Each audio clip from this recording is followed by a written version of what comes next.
Kami mau membaca dan merenungkan firman-Mu. Limpahkanlah hikmat-Mu kepada setiap kami. Untuk kami mengerti, Tuhan jamah pikiran hati kami, emosi kami, kerinduan kami, agar kami memberikan diri kami untuk melayani Tuhan. Tolonglah setiap kami ya Tuhan. Di dalam nama Tuhan Yesus Kristus, kami berdoa. Amin. Mari kita akan membaca dari Kolose 2 ayat 6 sampai dengan ayatnya yang ke-8. Saya akan bacakan bagi Bapak Ibu. Kamu telah menerima Kristus Yesus, Tuhan kita. Karena itu hendaklah hidupmu tetap di dalam Dia. Hendaklah kamu berakar di dalam Dia dan dibangun di atas Dia. Hendaklah kamu bertambah teguh dalam iman yang telah diajarkan kepadamu. Dan hendaklah hatimu melimpah dengan syukur. Ayat 8. Hati-hatilah supaya jangan ada yang menawan kamu dengan filsafatnya yang kosong dan palsu menurut ajaran turun-temurun dan roh-roh dunia. Tetapi tidak menurut Kristus. 3 ayat ini bagi saya kita memulai kamu di dalam Kristus, tetapi di ayat 8 seharusnya tetap di dalam Kristus. Tetapi dikatakan hati-hati dengan filsafat-filsafat kosong yang tidak menurut Kristus. Berarti yang menjadi pijakan dasar kontrol kita adalah di dalam Kristus. Dan kalau kita memperhatikan, maka ayat-ayat ini seolah-olah memberikan kepada kita pengertian yang sifatnya itu progres. Kamu di dalam Dia, maka seharusnya kamu berakar di dalam Dia. Kalau saya menggunakan bahasa yang mungkin lebih banyak digunakan, ayat ini kemudian membicarakan berakar, bertumbuh, dan berbuah. Walaupun tadi kita menemukan di dalam bagian ini, kamu berakar di dalam Dia, dibangun di dalam Dia, lalu dikatakan kamu bertambah teguh imanmu di dalam Dia. Bapak Ibu, ketika kita membicarakan tema-tema yang sering diangkat, yaitu kita di dalam Tuhan untuk berakar, untuk bertumbuh dan berbuah. Maka pemaknaan buah ini ya acap kali itu disandingkan misalkan dengan Galatia 5, yaitu buah-buah roh tentu saja. Atau buah-buah kehidupan Kristiani. Atau buah-buah yang mengekspresikan, mewujudkan tentang identitas kita yang memiliki karakter keserupaan dengan karakter Kristus. Buah-buah seperti itu. Tetapi tidak sedikit yang mencoba untuk kemudian mengarahkan buah-buah itu salah satunya itu diwujudkan di dalam bentuk pelayanan-pelayanan sebagai ekspresinya. Pelayanan itu adalah bagian daripada buah itu sendiri. Nah, kalau kita melihat bahwa kita berakar, bertumbuh, dan berbuah, maka seolah-olah ini kan nanti ada di level yang berikutnya. Kita di dalam Kristus, kita harusnya berakar, kita dibangun, kita bertumbuh di dalam Dia dan menghasilkan buah. Maka menghasilkan buah itu ada di level yang berikutnya. Bapak Ibu, kalau itu kita kaitkan dengan yang namanya pelayanan, berbuah itu salah satu ekspresinya di dalam bentuk tertentu adalah melayani Tuhan. Maka kita bisa saja menyebutkan bahwa pelayanan itu menjadi salah satu proses atau output. Ya. Tatkala seseorang melewati sebuah proses dari berakar, bertumbuh, lalu dia berbuah, berarti ada sebuah proses yang sudah terjadi, lalu ada outputnya. Buah itu kan output, Bapak Ibu. Ya. Tetapi saya ingin mengajak kita untuk melihat bahwa buah pelayanan itu bukan sekedar output. Gitu. Sehingga tema kita hari ini adalah pelayanan itu sebetulnya output atau input. Berdasarkan pemahaman yang sederhana tadi, kita mungkin lebih gampangnya melihat pelayanan itu output. Dan saya sangat setuju sekali. Karena apa? Di dalam pelayanan gerejawi saja, kita tidak serta-merta menunjuk seseorang atau melibatkan seseorang, langsung mereka bisa masuk di dalam pelayanan. Ada fase-fase yang harus dilewati.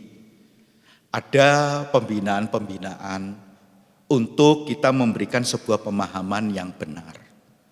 Untuk kita mengetahui tentang motivasi yang seperti apa yang seharusnya dibangun. Untuk kita juga kemudian mendapatkan sebuah validasi bahwa orang yang mau melayani adalah orang yang sebetulnya sudah hidup di dalam Kristus, mengenal Kristus.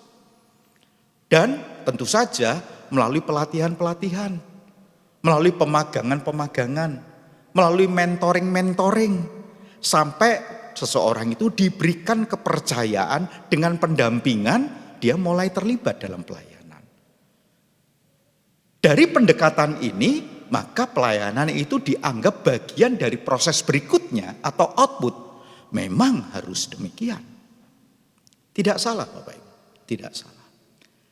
Tetapi bagi seseorang yang sudah terjun masuk di dalam pelayanan, maka pelayanan itu sendiri sebetulnya merupakan bagian yang dipakai oleh Tuhan untuk menginput di dalam dirinya, dia bertumbuh.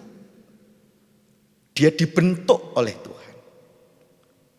Misalkan dari tidak tahu menjadi tahu, dari yang sudah terampil menjadi lebih terampil, dari yang penguasaannya masih sebagian menjadi lebih komprehensif.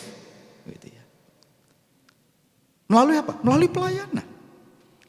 Saya tidak pernah menemukan seseorang yang pelayan langsung dia memiliki pemahaman yang komprehensif tentang kehidupan bergereja. Selalu ada proses. Dan pelayanan itu sendiri menjadi bagian yang menginput dia.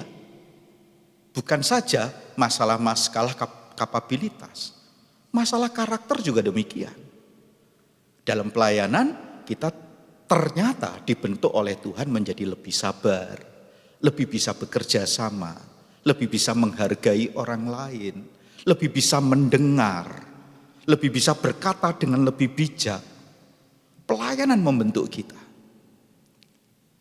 Bapak Ibu, ini sebetulnya sebuah topik yang sejak tahun 2015 itu sudah dilemparkan di dalam komunitas yang terbatas waktu itu, yaitu komunitas hamba Tuhan majelis, lalu di-sharingkan di dalam komunitas para pengurus bidang komisi pos PI tahun 2015 untuk mempersiapkan memasuki tahun 2016. Saya mengambil 2 poin di dalam implementasi tahun 2016.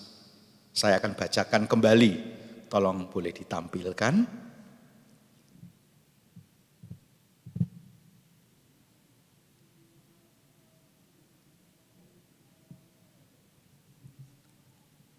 Tolong ditampilkan yang tadi sudah di-share-kan.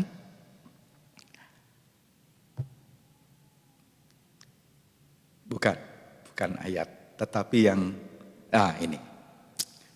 Poin yang pertama, ketika kita membicarakan pelayanan, maka di tahun 2016 tersebut diharapkan terjadi sebuah paradigma yang diubahkan untuk melihat pelayanan.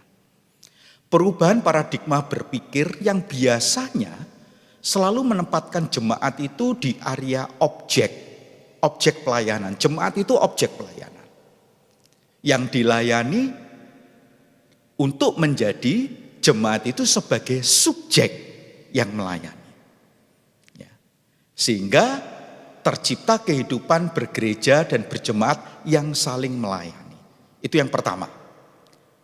Karena ketika kita bicara tentang yang namanya pelayanan, maka harus juga terjadi sebuah perubahan paradigma berpikir dalam kehidupan kita bergereja. Karena tidak sedikit orang mengatakan, kalau saya melayani lalu siapa yang dilayani? Maka cara berpikir sedemikian ini harus diubahkan. Karena Tuhan memanggil kita untuk saling melayani satu dengan yang lain. Poin yang kedua. Menyimak sebuah korelasi antara pertumbuhan iman dan pelayanan. Sebentar. Korelasi antara pertumbuhan iman dan pelayanan. Jadi ada orang mengatakan kalau level imanmu seperti ini baru kamu boleh melayani. Berarti orang yang level imannya belum mencapai di level itu, maka orang itu tidak boleh melayani kalau kita berdasarkan level iman.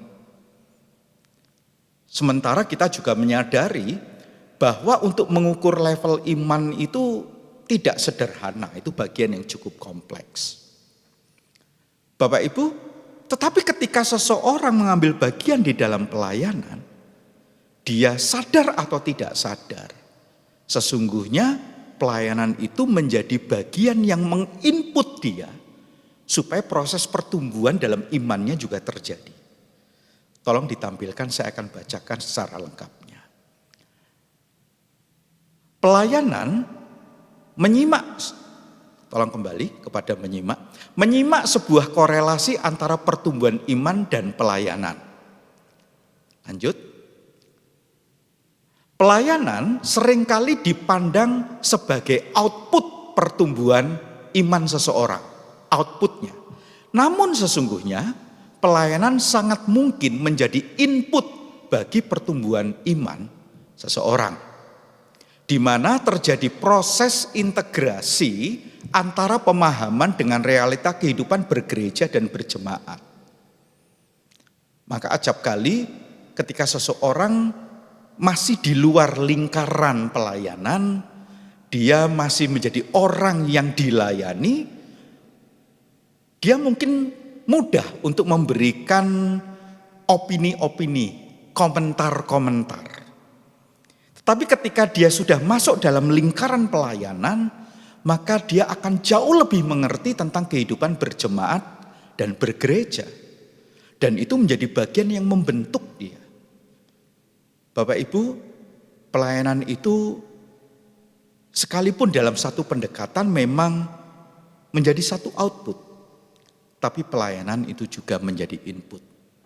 Banyak orang yang bertumbuh ketika dia memberikan dirinya di dalam melayani Tuhan. Banyak orang yang kemudian semakin sungguh-sungguh mengasihi Tuhan dan mengasihi sesama, justru ketika dia sudah ada di dalam lingkup pelayanan itu sendiri. Dan sesungguhnya ketika dia sudah masuk dalam lingkup pelayanan, mengekspresikan imannya di dalam buah iman itu, bentuknya pelayanan, itu lebih konkret, lebih real.